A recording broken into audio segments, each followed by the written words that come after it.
The release of Chapter 1116 marks the continuation of Vegapunk's revelation to the world about the truths of the Void Century. It begins with people reacting to the idea the ancient weapons still exist in our world, and we even see Emo looking at a portrait of a girl that looks eerily similar to Vivi.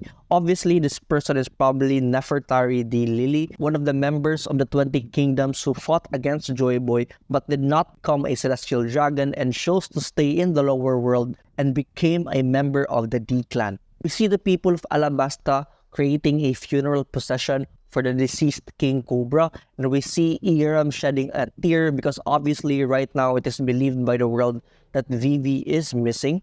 And we see Pel and Shaka. Shaka was the dog, while Pel was the person who survived that really gigantic explosion in Alabasta. Vegapunk states that his goal was always to create an unlimited power source or unlimited energy source to fuel society's development. However, a mishap happened and a part of the Mother Flame was stolen. We see the members of Cyberfall who fell to the basement because of Nosager's attack. We even see Boa Seraphim in this case. Now, we see a very wholesome conversation between Stussy and Edison, where Stussy basically asks Edison if she can free Kaku, and Kaku reacting to this with a sort of pained look. And Edison has a realization that basically he feels guilty because he made Stussy betray his friends to save Vegapunk's life, and that this conflict Stussy feels is a measure of her humanity and that she should live on. Vegapunk states that the stolen portion of the Mother Flame was used to power the ancient weapon that destroyed the Lucia, which we all know is Uranus at this point. It's pretty obvious. And we see King Elizabello way back in Dressrosa, the King of Prudence, the person who had, the King Punch that had a really long wind-up time, basically asking his retainers to confirm if the Lucia is really gone or is really destroyed. Now, Vegapunk apologizes for taking his part in the destruction of Leloucha and killing millions of people. However, he also states that this is basically a confirmation that the ancient weapons were used to destroy entire islands and did lead to global sea levels rising by 200 meters. We also see Momonosuke having a sort of revelation that Pluton is also an ancient weapon and can do the exact same thing that Uranus did.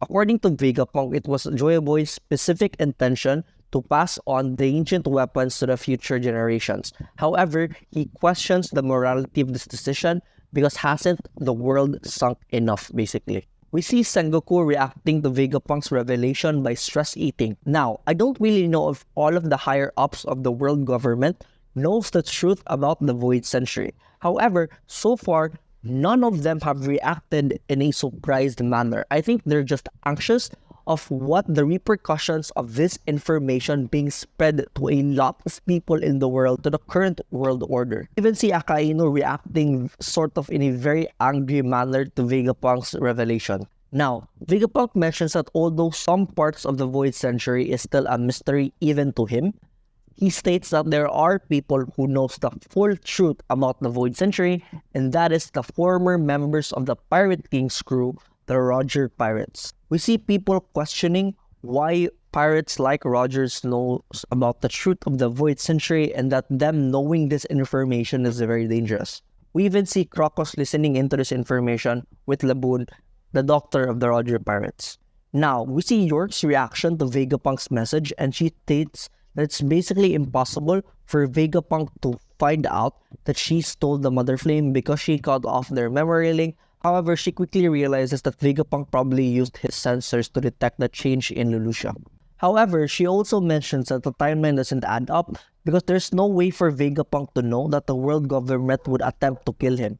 This means he probably put up safety measures in place in the case that the world government did attempt to kill him, which is why he hid the broadcast snail in a very safe place. We even see Saint Jupiter sucking up the members of the Cyberpol agents, probably as a way to find the broadcast snail.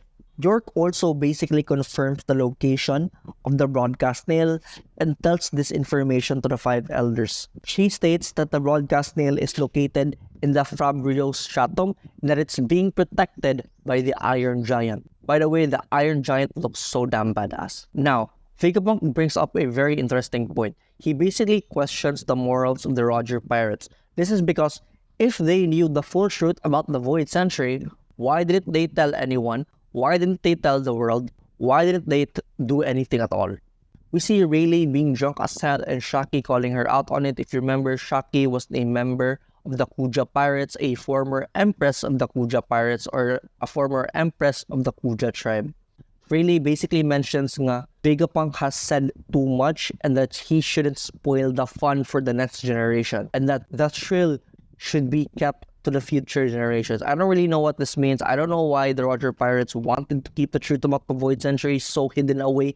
I don't know why they wanted to keep it a secret. But anyways, that's the end of the video, guys. Like and subscribe if you want to see more, and I see you guys later.